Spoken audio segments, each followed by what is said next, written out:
بسم اللہ الرحمن الرحیم۔ شروع کرتا ہوں اللہ کے نام سے جو نہایت رحم کرنے والا اور بہت رحم کرنے والا ہے۔ السلام علیکم ورحمۃ اللہ وبرکاتہ۔ دوستو، آج ہم سداد کے بارے میں جانیں گے کہ سداد کون تھا اور آج کیوں وہ پوری دنیا کے لیے سبق بن گیا ہے۔ دوستو، یہ سداد اور اس کی جنت کا واقعہ ہے۔ قوم عاد میں دو بادشاہ گزرے ہیں، ایک نام تھا سدید اور دوسرا سداد۔ آج ہم آپ کو قوم عاد کے بارے میں بتائیں گے۔ یہ ایسی قوم گزری ہے جس کے بارے میں اللہ تعالیٰ نے فرمایا ہے کہ ہم نے اس جیسی قوم دنیا میں دوبارہ نہیں پیدا کی۔ قوم عاد یمن میں آباد تھا۔ تو آپ سے گزارش ہے اس واقعہ کو پورا ضرور سنیں۔ تو چلیے شروع کرتے ہیں۔ تاریخ بیان کرنے والے اکثر علماء نے حضرت ہود علیہ السلام کے بعد سداد کا بیان کیا ہے۔ ان کی موجودگی میں یہ واقعہ بیان کیا گیا تاکہ ایمان والے اسے سن کر سبق حاصل کر سکے اور خدا کی قدرتوں کا نظارہ دیکھنے سے لوگوں کو نصیحت ہو۔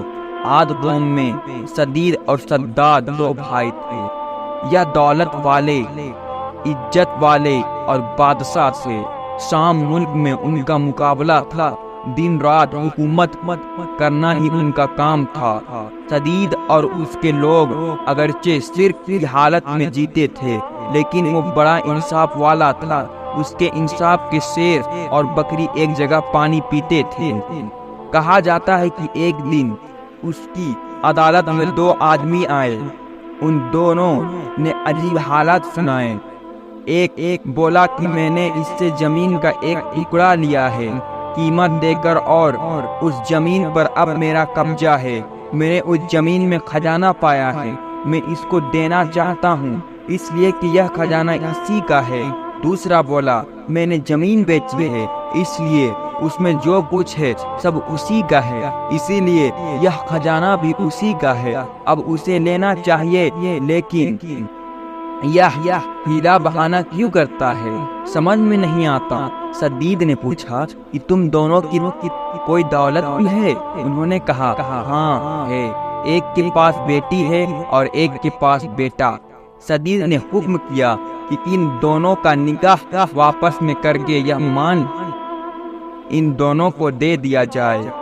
اس طرح سدید نے ایک ایسا فیصلہ کیا جو سب کے لیے قابل قبول تھا اور اس کے انصاف کا جو نام ہوا وہ الگ۔ حضرت ہود علیہ السلام نے سدید کو بھی ایمان کی دعوت دی لیکن اس نے سب کچھ ہونے کے بعد اس پر دھیان نہ دیا اور صرف کی حالت میں ہی مر گیا۔ اس کے بعد سداد گدھی پر بیٹھا۔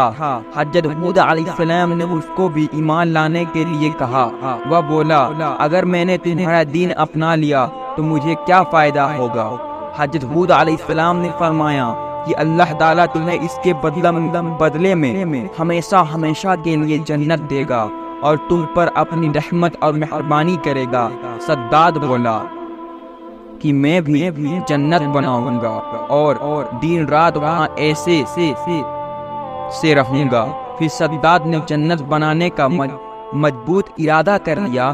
اس نے ملک کے کونے کونے میں عالموں کے پاس پیغام بھیجا۔ انہوں نے حکم کے مطابق سونا چاندی ہیرے جواہرات بھیجے اور حکم دیا کہ جتنے ملک عنبر اور موارد اس کے ہاتھ آئے وہ سب جمع کر کے اس کے پاس لایا جائے۔ ہر طرح کا سامان جمع کرنے کے بعد اس نے ایک خوبصورت اور منموہک جگہ کی تلاش شروع کی اور اسے وہ جگہ بھی مل گئی۔ وہ ایسی جگہ تھی جہاں کی ہوا بھی جنت کی ہوا کی طرح خوشبودار تھی۔ اس نے اس جگہ پر تمام ہیرے جواہرات جمع کرائے، بڑے بڑے تیز قسم کے کاریگر بلوائے اور عمارت کی مضبوط سے مضبوط نیو ڈلوانا شروع کر دیا۔ اس کی دیواروں کی لمبائی لوگوں کی سوچ سے زیادہ اونچی تھی اور چوڑائی اس کے کاریگروں کے حساب سے اس وقت کی سب سے چوڑی تھی دیوار۔ آسمان کو چھوتی تھی اور اس کی چمک دمک چاند سورج سے بھی زیادہ تھی۔ جب سے دنیا قائم ہوئی ایسا مکان کہیں نہیں بنا تھا۔ دیواریں اس کی سونے چاندی اینٹوں سے بنائی گئی تھی، چھت اس کی سونے کے پتوں سے سجائی گئی تھی، اس کے ستون خوبصورت بلور سے مضبوط کیے گئے تھے، ہر چیز بہترین طریقے سے سجائی گئی۔ وہاں کی نہروں میں ریت کے بجائے انمول موتی بچھائی گئی اور اس کے پیڑوں کو سرخ سونے کے پھلوں سے لاد کر مسک اور عنبر کی خوشبو سے بھر دیا گیا۔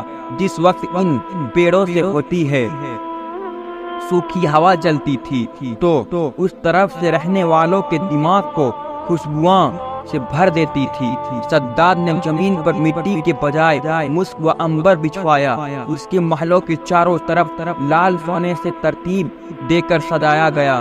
صرف اتنا ہی نہیں کہ دکھاوے کے لیے اس کو بنوایا تھا، بلکہ اسی میں رہنے کے لیے اپنے من پسند معشوقوں اور پریوں کو بھی اکٹھا کر دیا۔ یہ باغ اور محل 12 برس کی مدت میں مکمل ہوا۔ اس میں پوری دنیا کے جواہرات لگ گئے۔ جب یہ بن کر پورا ہو گیا تو سداد کو خبر دی گئی کہ اس کی جنت تیار ہے۔ سداد کی خوشی کا ٹھکانہ نہ تھا۔ ایک بڑی فوج لے کر اس محل اور جنت کو دیکھنے کے لیے چلا۔ وہ اپنی جنت کو دیکھنے کے لیے جا ہی رہا تھا کہ اس نے راستے میں ایک ہرن دیکھا۔ اس کے پاؤں چاندی کے تھے، سینگ سونے کے تھے اور آنکھیں یاقوت کی ہے۔ سداد اس ہرن کو دیکھ کر حیران رہ گیا، جی للچ اٹھا۔ اس نے سوچا اسے کسی بھی طرح حاصل کروں گا۔ اس نے بنا کچھ سوچے سمجھے اس ہرن کے پیچھے گھوڑا دوڑا دیا۔ ہرن بھاگا اور سداد نے اپنا گھوڑا اس کے پیچھے دوڑایا۔ یہ دوڑ بہت دور تک چلی، یہاں تک کہ سداد کی فوج بہت پیچھے رہ گئی۔ پھر اسے ایک ڈراؤنی قسم کا گھوڑ سوار ملا۔ اس نے سداد سے کہا کہ کیا اس عمارت جسے تو جنت کہتا ہے اسے بنانے سے تجھے سکون مل جائے گا؟ سداد اس گھوڑ سوار کی یہ الفاظ سن کر کانپ گیا۔ پوچھا تم کون ہو؟ وہ گھوڑ سوار بولا میں موت کا فرشتہ ہوں۔ سداد نے بڑی نرمی اور بے چینی سے کہا کہ تجھے اپنی جنت کو ایک منٹ دیکھنے کی مہلت دے دو، پھر تم میری جان نکال لینا۔ موت کے فرشتے نے بولا یہ حکم دنیا کے پیدا کرنے والے کا ہے، اس کے حکم کے بعد مجھے اختیار نہیں کہ میں تمہیں ایک منٹ کی بھی مہلت دے سکوں۔ پھر اسے وقت موت کے فرشتے نے اس کی روح قبض کر لی اور اس کا جسم روح سے خالی ہو گیا۔ سداد کے مرنے کے بعد وہ عالیشان عمارت اور خوبصورت باغ لوگوں کی نظروں سے غائب ہو گیا۔ تاریخ کی کتابوں میں لکھا ہے کہ اللہ نے حضرت اسرائیل علیہ السلام سے پوچھا کہ اے اسرائیل، تم مدتوں سے روحوں کو نکالنے میں لگے ہو اور شروع ہی سے تمہارا یہ کام ہے، کیا کبھی تمہیں کسی پر رحم اور ترس آیا ہے؟ جان نکالتے وقت کچھ دیا بھی آئی ہے؟ حضرت اسرائیل علیہ السلام نے بولا اے خدا، میں تو سب پر ہی دیا کرتا ہوں۔ اللہ تعالیٰ نے فرمایا کس پر زیادہ ترس تمہیں آیا؟ تب حضرت اسرائیل علیہ السلام نے یہ قصہ سنایا کہ ایک دن ایک گاؤں کو آپ کے حکم کے مطابق میں نے توڑ دیا اور اس کے تخت الگ الگ کر دیے۔ ہوا کا جھونکا آیا، ناؤ ڈوب گئی اور ناؤ والے بجلی کی طرح کچھ ہی دیر میں ختم ہو گئے، مگر ایک عورت جس کے پیٹ میں بچہ تھا اس کو حکم کے مطابق ناؤ کے تختوں کو سہارا بنا کر بچا لیا۔ وہ تختہ فرشتوں نے ایک زنجیر میں پہنچا دیا۔ جس وقت ایک لڑکا اس عورت کے پیٹ سے پیدا ہوا تو ماں بہت پریشان ہوئی۔ آپ کا حکم ہوا کہ ماں کی جان نکال دو اور اکیلے اس لڑکے کو اس کے پہلو میں پڑے رہنے دو۔ اس وقت میں رو دیا اور من میں خیال آیا کہ اس بچے کا کیا حال ہوگا، تڑپ کر مرے گا یا جنگلی درندوں کے منہ کا لقمہ بنے گا۔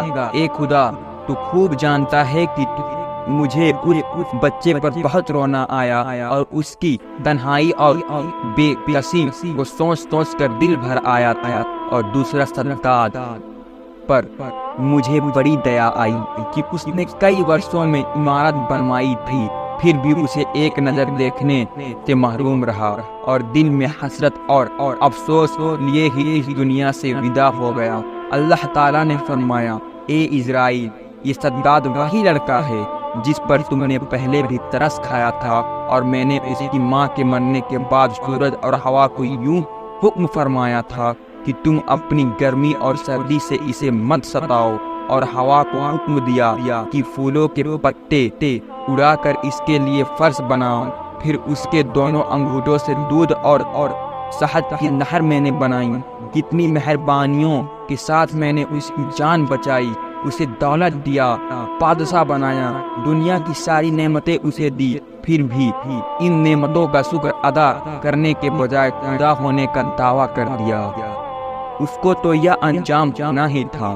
اللہ ہم سب کو اپنے غضب سے بچائے۔ دوستو، یہ تھی صداد اور اس کی جنت کا واقعہ، جسے اس نے اپنے گھمنڈ میں بنوایا تو لیا، لیکن اللہ کی قدرت کو کچھ اور ہی منظور تھا۔ اللہ نے اسے رہتی دنیا کے لیے سبق بنا دیا کہ دولت شہرت پر گھمنڈ کر کے کچھ حاصل نہیں ہونے والا، ہر کسی کو اس کے کیے اعمال کا بدلہ ملے گا۔ صداد کو بھی اللہ نے بے شمار دولت اور طاقت عطا کی، لیکن وہ خود کو خدا کے دربار میں برابر سمجھنے لگا تھا، اور آج پوری دنیا کے لیے وہ نصیحت بن گیا کہ کبھی دولت پر گھمنڈ مت کرنا۔ دوستو، اللہ تعالیٰ کی بارگاہ میں دعا ہے، اللہ تعالیٰ ہم سب کو اچھے کام کرنے کی توفیق دے اور اپنی دولت کو صحیح کام میں خرچ کرنے کی توفیق دے، ہم سب کو گمراہی سے بچائے اور زیادہ سے زیادہ نیک کام کرنے کی توفیق دے، آمین۔ اگر آپ کو یہ واقعہ تھوڑا سا بھی پسند آیا ہو تو ایک لائک ضرور کرے کریے، ہمارے چینل پہ سبسکرائب کرے اور اپنا پیارا سا کمنٹ ضرور کرے۔ پھر ملتے ہیں ایک نئے واقعات کے ساتھ۔ السلام علیکم ورحمۃ اللہ وبرکاتہ۔